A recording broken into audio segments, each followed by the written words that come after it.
We are not professing to tell you the complete story of these activities. We are professing to tell you the complete story that we know. Right. But these records that we've uncovered don't tell the story. They tell pieces of it. This is a story that has been told in bits and pieces. This is an attempt to pull most of it together. We know we don't have the full story. We do, however, have some striking new revelations and insights. The story begins here, just off the nation's front yard, the Mall. The buildings behind me were the headquarters for the World War II Office of Strategic Services. It was here that the first halting steps toward mind control began. The shaper and molder of OSS was General Wild Bill Donovan. He said of his group's work, "We may have made mistakes, but we were not afraid to try things that were never done before." In this anything-goes atmosphere, Donovan appointed this man, Stanley Lovell, a Boston industrialist, to break new ground in many scientific and technical fields. Donovan called Lovell his Dr. Moriarty, after the fiendish professor in Sherlock Holmes. Lovell liked the name and posed for this Saturday Evening Post photo. He later wrote of his OSS job that it was, quote, to stimulate the Peck's bad boy beneath the surface of every American scientist and to say to him, throw all of your normal law-abiding concepts out of the window. Here's a chance to raise merry hell. It was in this atmosphere that the search for mind control began. This bizarre man would be an active participant in that search over the next 2 decades. His name is George White, an OSS captain who had formerly been with the Bureau of Narcotics. In his diary, seen here publicly for the first time, White left a legacy of the darker side of American intelligence work. He received his early OSS training at the British-run school at Oshawa, Canada, the same school where Ian Fleming, the creator of James Bond, was trained. White referred to the school in his diaries as the Oshawa School of Mayhem and Murder. Mike Burke, former OSS colleague of White's and now president of Madison Square Garden Center. Very compelling fellow, mysterious fellow, almost mystical fellow. He was fascinating because you knew something about him, but not enough about him to really get a fix on him. He also knew a great deal about the swifter elements of society, the gamier side of life, and he was very impressive in his technical knowledge of the underworld, so to speak. He said one of our men gets beat up. He says you have to act real fast and teach these guys a lesson. Charles Siragusa, a former narcotics officer and friend of White's. He'll come around, he says, and break your kneecaps. And with that, one guy laughed, and George would always have a little Billy with him. And this one guy saw us naked. George White turned around and whapped him across the neck with it. Then he picked up a pool stick and started beating everybody up. He made his point. And he made his point. George White was not a man of understatement or subtleties. His boss at OSS, Stanley Lovell, referred to him as deadly and dedicated. In this note from White's diaries, it says, call Lovell regarding TD. TD was a rather transparent cover for Truth Drug. George White worked with the Truth Drug Committee here at St. Elizabeth's Hospital in the nation's capital. They experimented with mescaline, scopolamine, and marijuana on unwitting victims. The committee soon learned there was no easy panacea, no truth drug at this stage. But White and later colleagues would not stop trying. The goal remained the same. As this 1952 CIA memo says, the aim is controlling an individual to the point where he will do our bidding against his will, and even against such fundamental laws of nature as self-preservation. But it was a discovery here in Basel, Switzerland, at Sandoz Laboratories by Dr. Albert Hoffman that led the intelligence agencies of America to believe that they had found the panacea.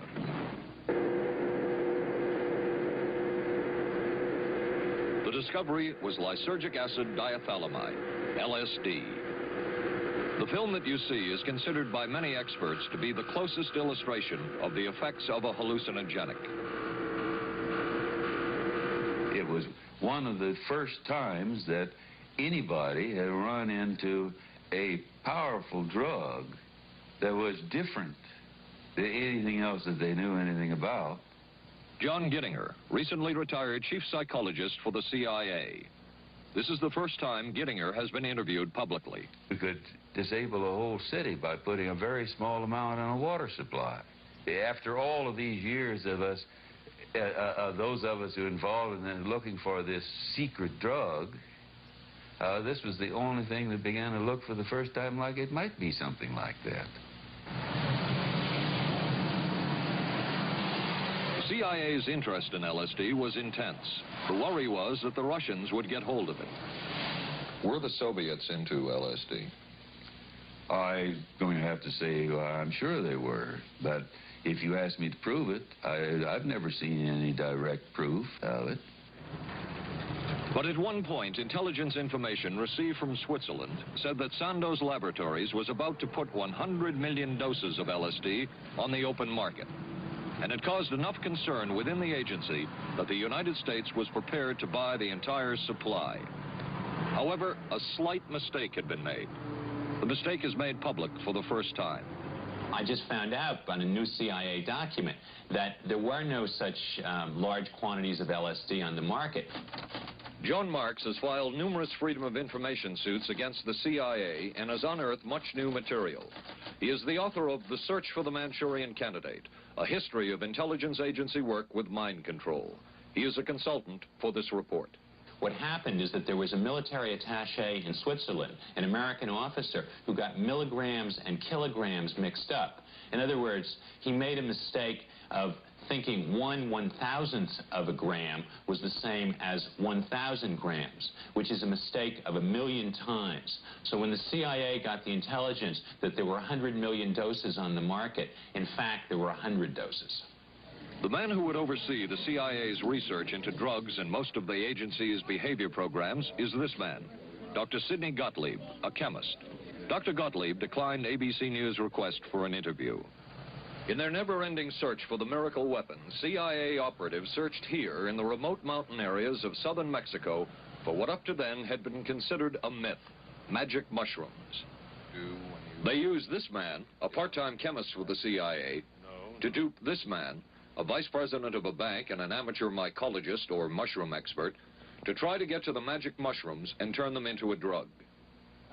But it would be the amateur, R. Gordon Wasson and his colleagues, who would win the race and develop the drug psilocybin from the magic mushrooms.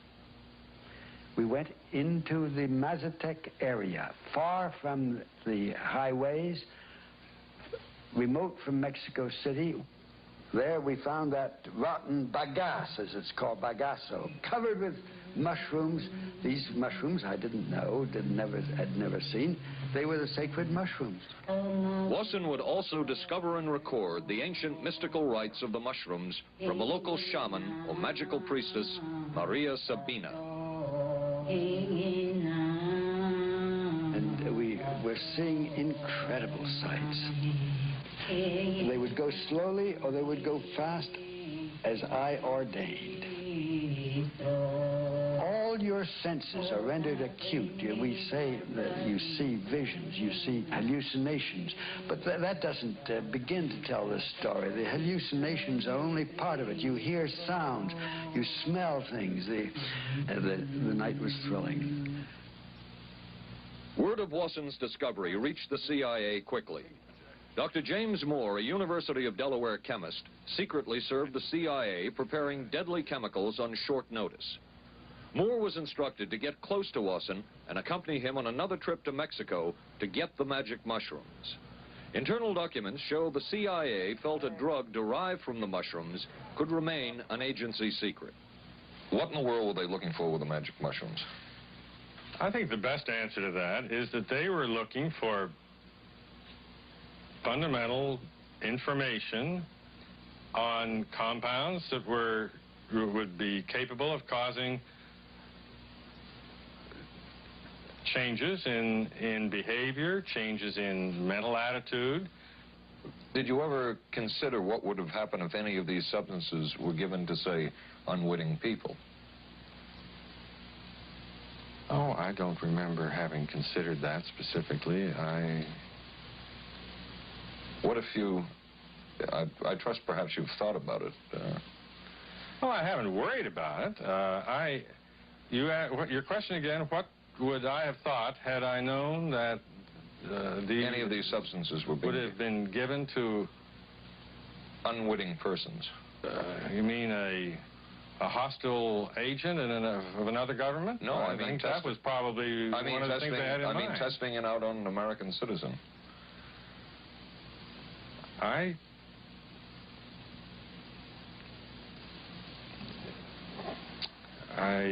guess I must seem very, very cold-blooded about this, but I don't recall ever having been very much preoccupied with that issue. But many drugs were tested in this way.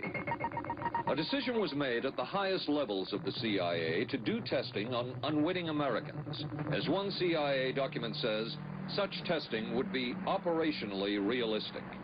A former CIA official who worked on these programs describes for the first time how the decision was made. He did not wish to be filmed or recorded. Thus his remarks are read by someone else. I think every last one of us felt sorry to attempt this kind of thing. We knew we were crossing the line. Every decent kid knows he shouldn't steal, but he does it sometimes. We knew damn well we didn't want anyone else to know what we were doing. The decision was made to do testing on unwitting victims. It was decided they should be on the fringes of society because they were most vulnerable.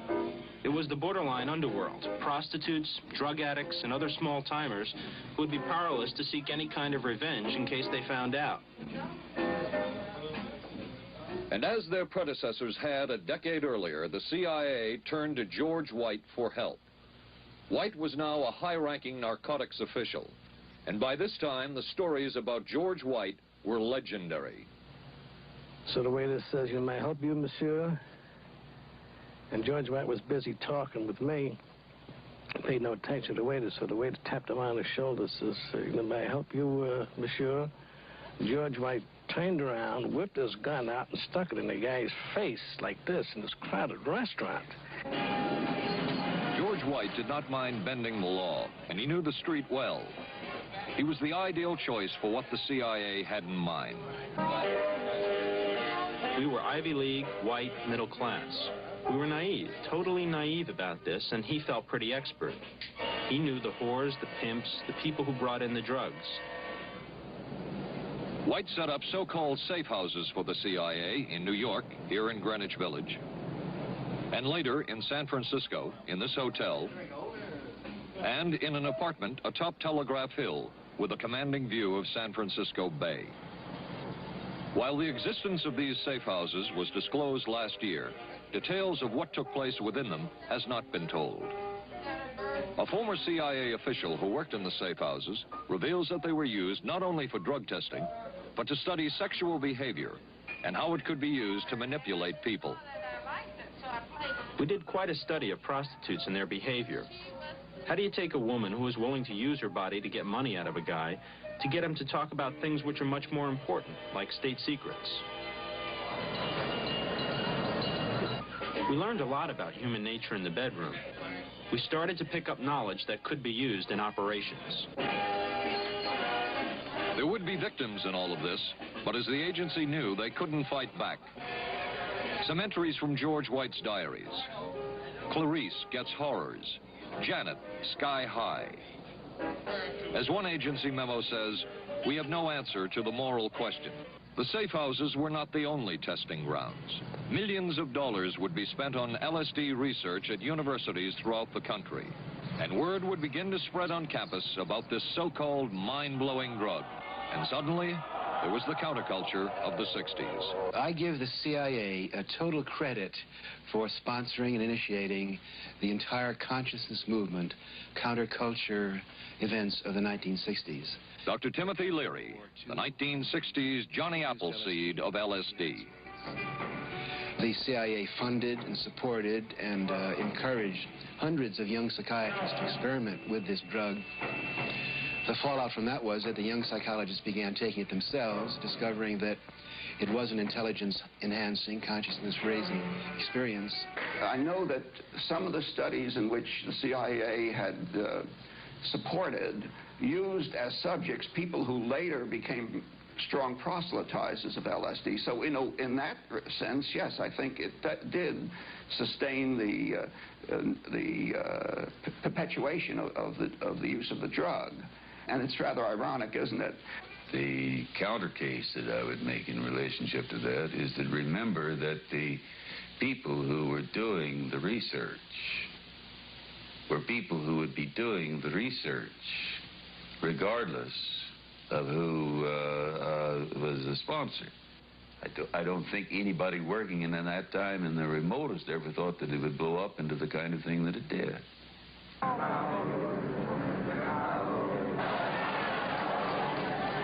History will judge the role of the CIA and other intelligence agencies in unwittingly contributing to the counterculture of the 60s through their intense interest in LSD and other hallucinogenics.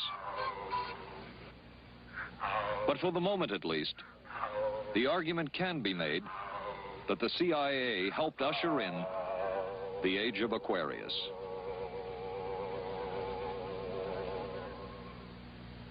Covering a span of history such as we are in this report, one can get sidetracked by the so-called glamour and mystery of espionage work or by the exotic qualities of some drugs. But what you can't lose sight of is what all of this would mean in terms of individual human beings. There would be deaths, there would be long-lasting and harmful effects.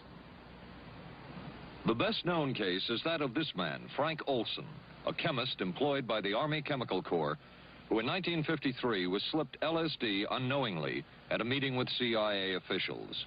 Shortly after that, Olson went into severe depression. He ended his life at this New York hotel by diving through a shaded closed window in his 10th floor room. Frank Olson was the first known fatality in the CIA's LSD program. Olson left behind a widow, Alice, and 3 children, but it would be years before they learned the real story of his death.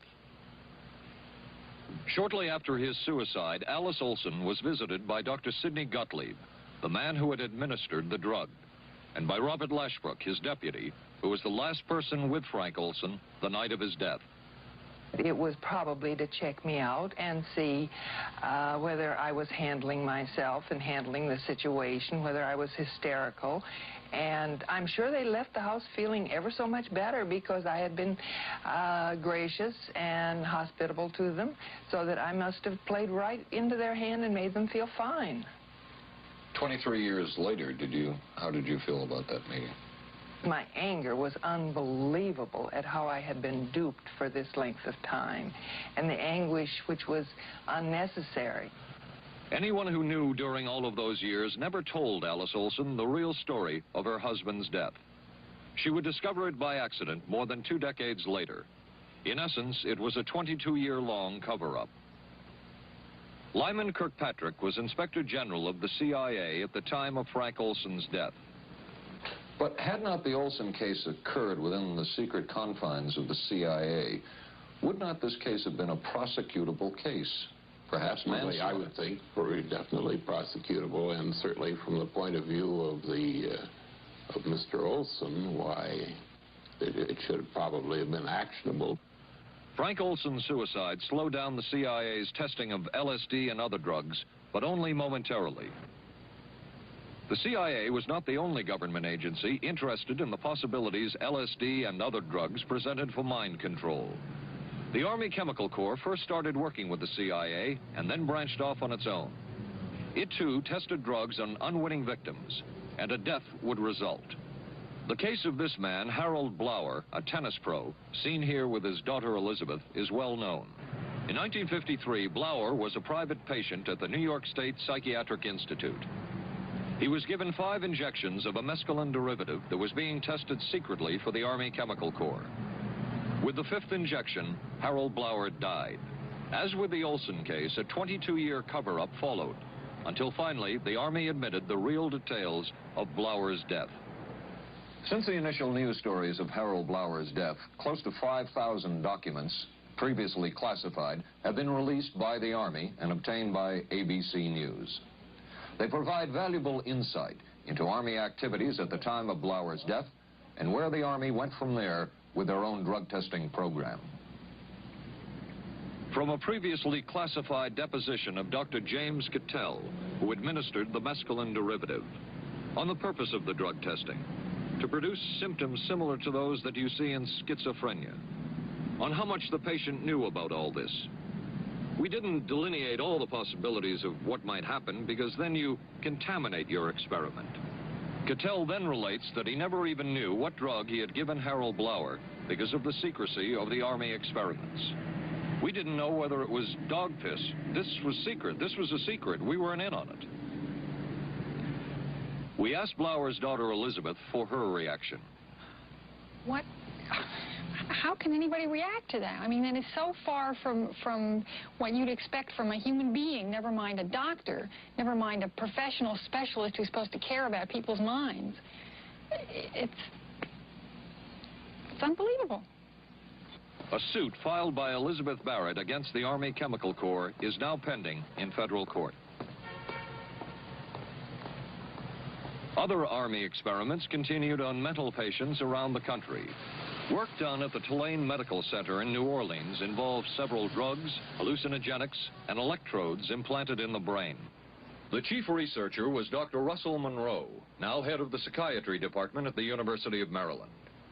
These are various progress reports written by Dr. Monroe and recently obtained by ABC News. From one of the progress reports, a report of a woman who had electrodes implanted in the brain and was then given LSD and other drugs.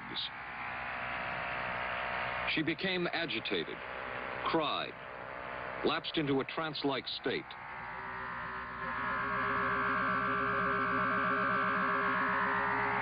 Felt as if she were about to have a convulsion, experienced waves of darkness and light,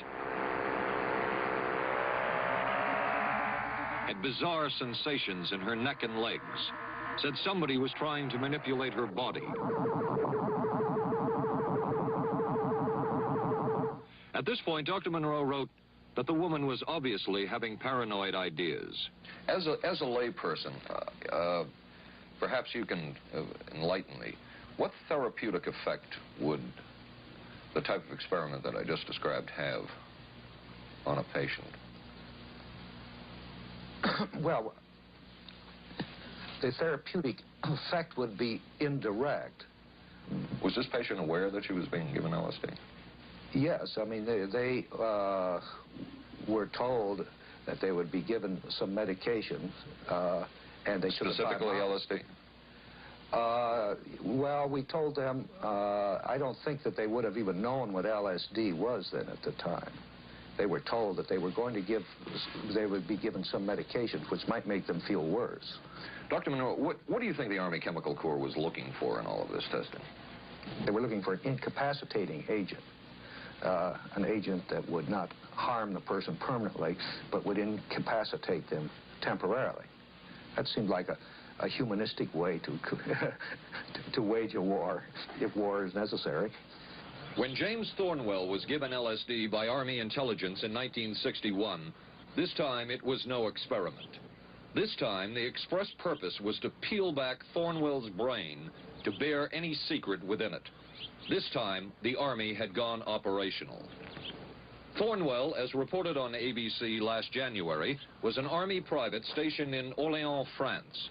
Classified documents were missing from his unit. Thornwell became a suspect.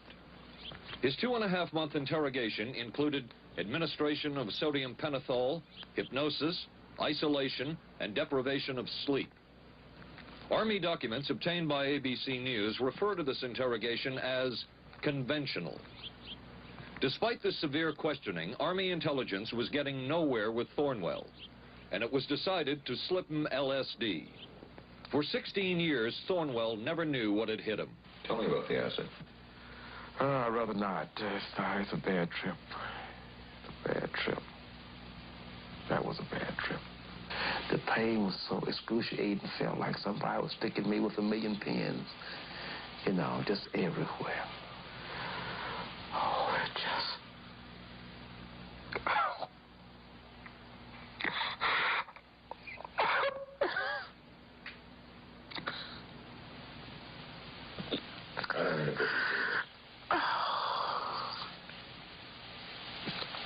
You want to stop for me?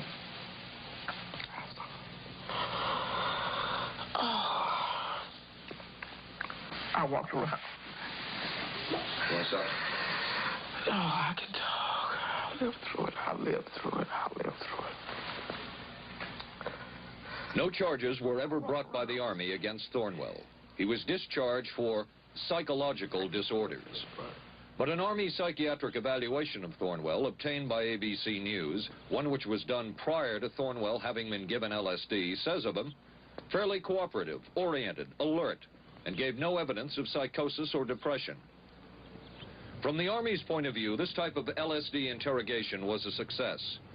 Other documents refer to the exploitability of interrogation subjects, cracking them, keeping them off balance mentally, and providing an economical, speedy, and productive aid to interrogation.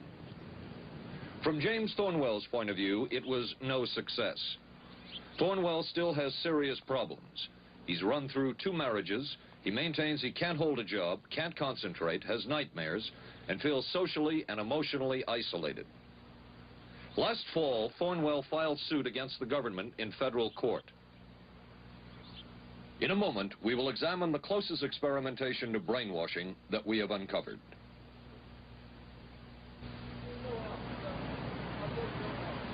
By far, the most chilling experiments we have uncovered took place at this Gothic estate called Ravenscrag, halfway up Mount Royal in Montreal. It houses the Allen Memorial Institute of Psychiatry of McGill University. It was here that the CIA funded a series of experiments, severe experiments. The work was done by the Institute's then director, Dr. Ewen Cameron. It is the closest experimentation to brainwashing yet disclosed. His work, unprecedented in psychiatry, consisted of 3 areas which he called sleep therapy, psychic driving, and the ultimate depatterning. Dr. Maurice Dongier, current head of the Allen Memorial Institute.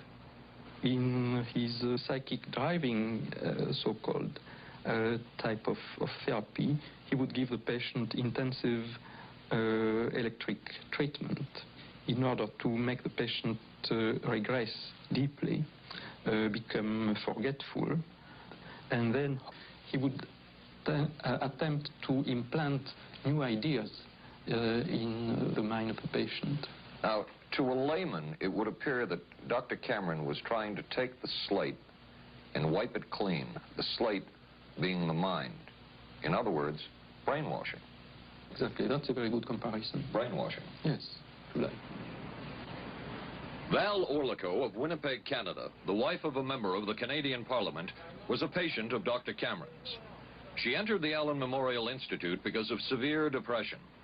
She describes for the first time publicly the LSD therapy and psychic driving treatment that she was given by Dr. Cameron.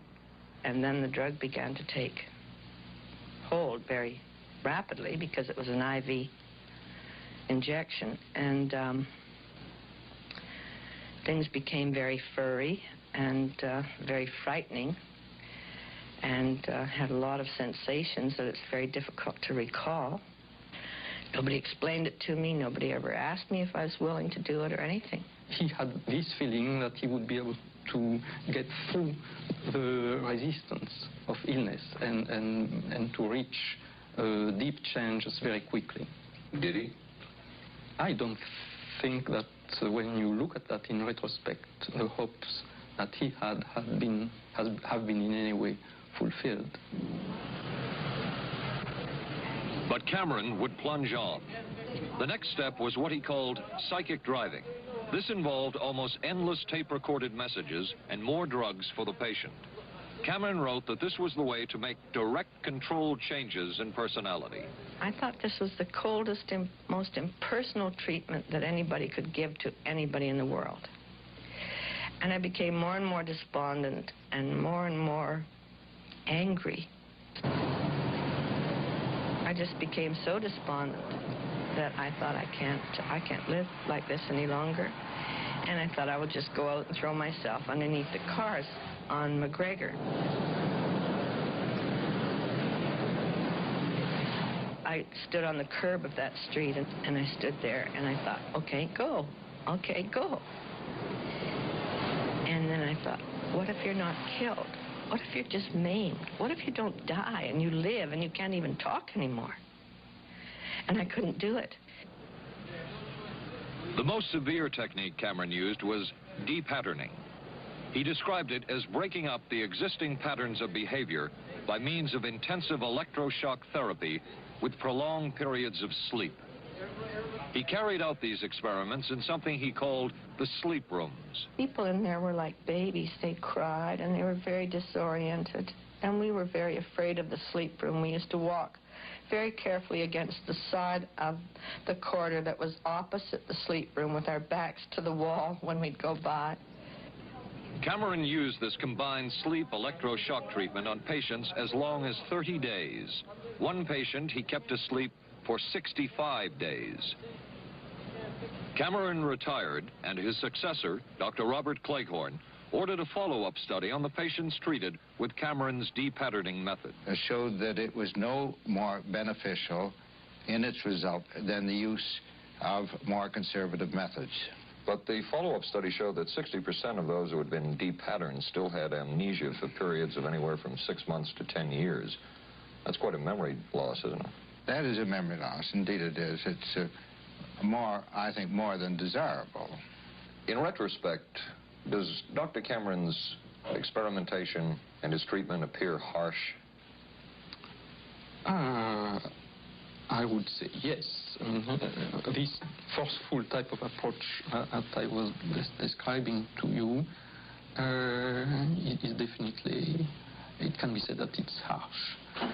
I wouldn't call it harsh. I would say it was harder on the staff than it was on the patients, because these people had to be fed and they had to be cared for and they had to be given sufficient fluid and food and toileted and so on and so forth. It was a very difficult thing for the staff to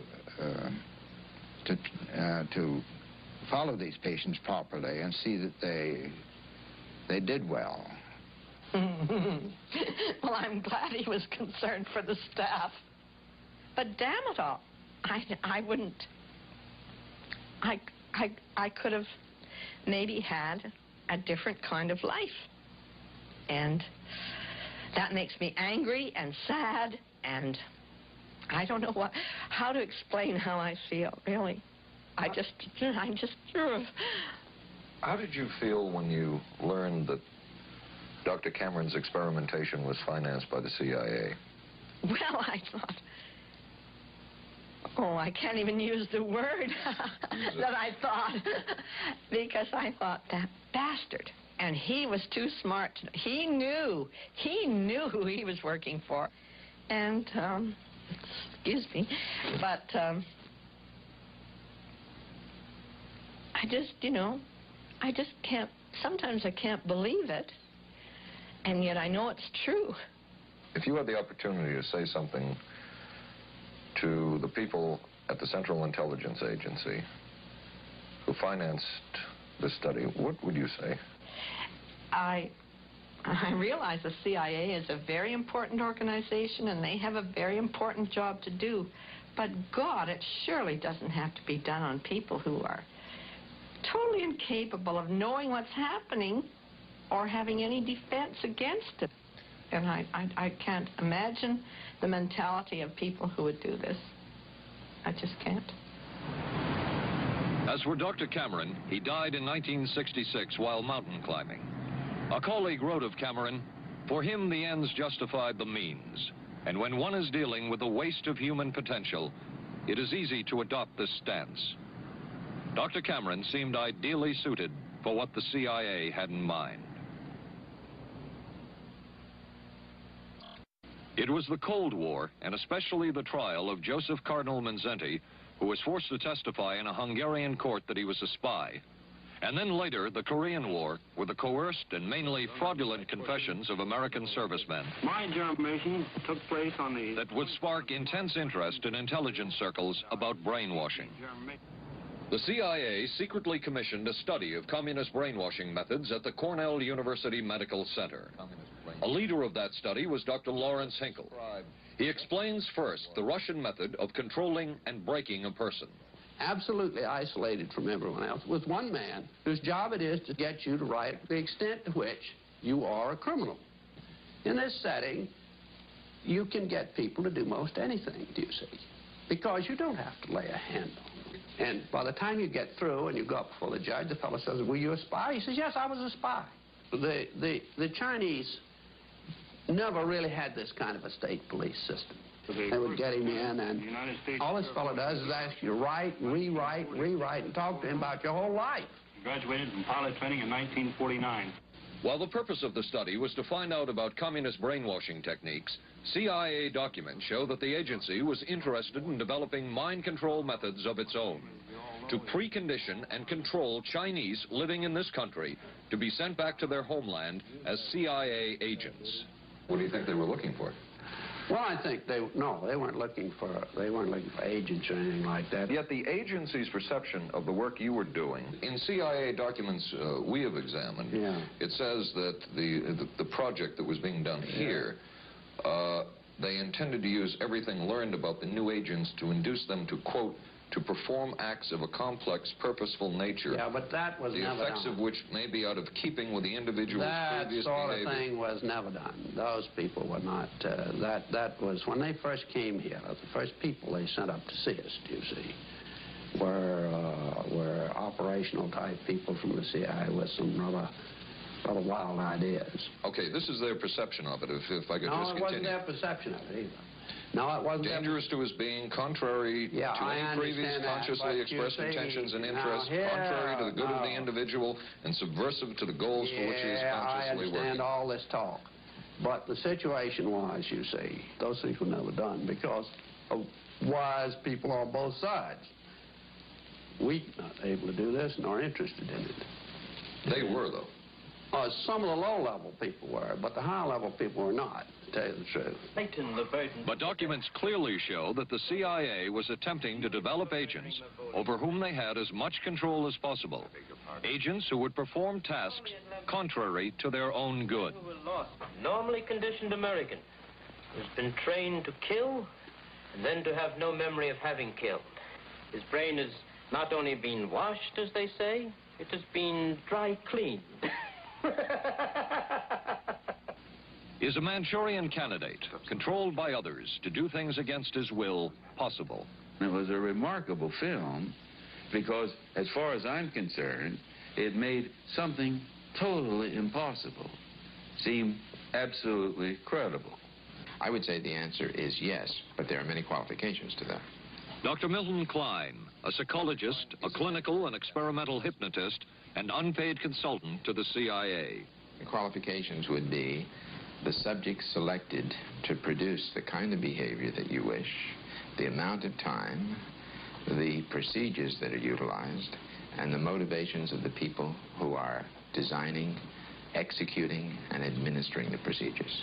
You're asking whether an individual can be, under hypnosis, influenced, coerced, persuaded, shaped to perform an antisocial act, or a destructive act, or an act of violence. My answer would be yes. Captain Marco, will you be good enough to lend Raymond your pistol, please? Yes, ma'am.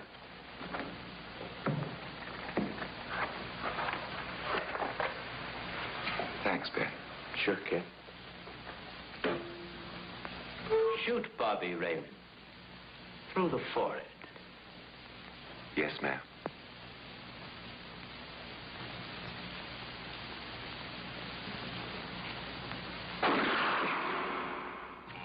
How valuable a tool can hypnosis be in the intelligence field?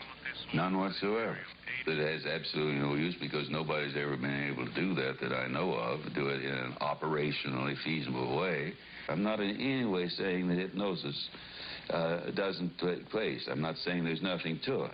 I would say that most government agencies concerned with intelligence operations have been looking to hypnosis as a tool for a variety of purposes, one of which is to carry out and to execute certain intelligence operations on a basis where they would not have to rely completely on some of their own emotional reactions. Actually, would that entail murder? It could, if you consider that an act of killing someone under circumstances of war is murder.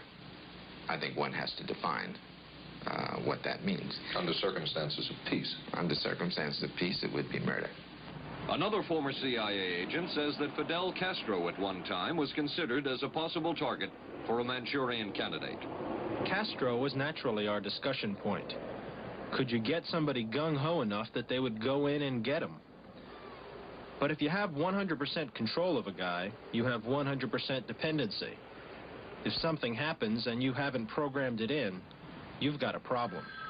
So in the end, it was decided that a Manchurian candidate was not feasible. But the search for mind control continued. But could the mind be controlled? Perhaps not. But is human behavior predictable? In this area, the CIA did make a significant breakthrough. A personality assessment system designed by the agency's chief psychologist, John Gittinger. It comes close to being able to predict how humans will behave. It's really a descriptive system, an attempt to try to describe personality in a relatively systematic way so that hopefully you can get some kind of an idea to predict what the behavior between different kinds of individuals. Gittinger's system had many uses in intelligence work. One was to draw personality portraits of world leaders. Using Gittinger's system, the agency concluded the Shah of Iran is a brilliant but dangerous megalomaniac whose basic problems resulted from an overbearing father. And there were other applications. Your assessment staff played a key role in helping other governments pick their police intelligence agencies, including, we've learned, the Korean CIA, Uruguayan National Police. Can you tell us about this? No.